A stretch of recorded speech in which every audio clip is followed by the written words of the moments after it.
U.S. President Donald Trump has fired his Secretary of State Rex Tillerson. This sudden departure is causing concerns in Washington and Seoul, with the critical summit between the U.S. and North Korea coming in just a matter of weeks. Kwon Jang-ho files us this report. In a tweet, U.S. President Trump announced he was firing Rex Tillerson as Secretary of State and nominating CIA Director Mike Pompeo instead. There were conflicting reports over whether Tillerson was told during his trip to Africa or whether he discovered his fate from that message on Twitter. Either way, he confirmed his departure in front of the press later.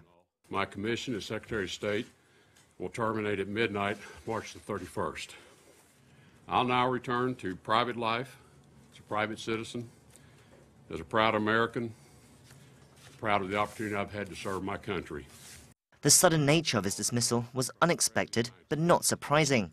The relationship between Tillerson and Trump had been on the rocks for several months, and some were surprised he had lasted this long. However, there are concerns of the disarray and uncertainty that this change brings, especially with critical foreign policy issues up in the air, most urgently the landmark US-North Korea talks slated for May. Until Pompeo is confirmed by the Senate, he is not the Secretary of State. The question here is, will Mike Pompeo be appointed before May? And if so, does he have preferences about who should be leading the arrangements for the talks? Then how much time will the new team have to make these arrangements with North Korea? For Seoul, the immediate issue was whether Foreign Minister Kang Kyung-hwa would visit Washington as scheduled on Thursday, as she had planned to meet Tillerson.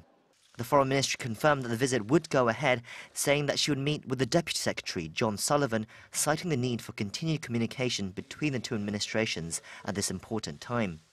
Planning both the inter-Korean talks and the US-North Korea talks will likely require close cooperation between Seoul and Washington to make sure they're on the same page on what to get from Pyongyang. Problem is that the process of denuclearization, what will be the process that the U.S. would accept with Pompeo as a new Secretary of State. The South Korean government has proposed a two-step process, freeze and denuclearization. I don't think the U.S. would be satisfied with the first step for freeze. Pressure will be on Kang to swiftly establish a productive relationship with whoever her Washington counterpart is over the next 2 months. Kwon Jang-ho, Arirang News.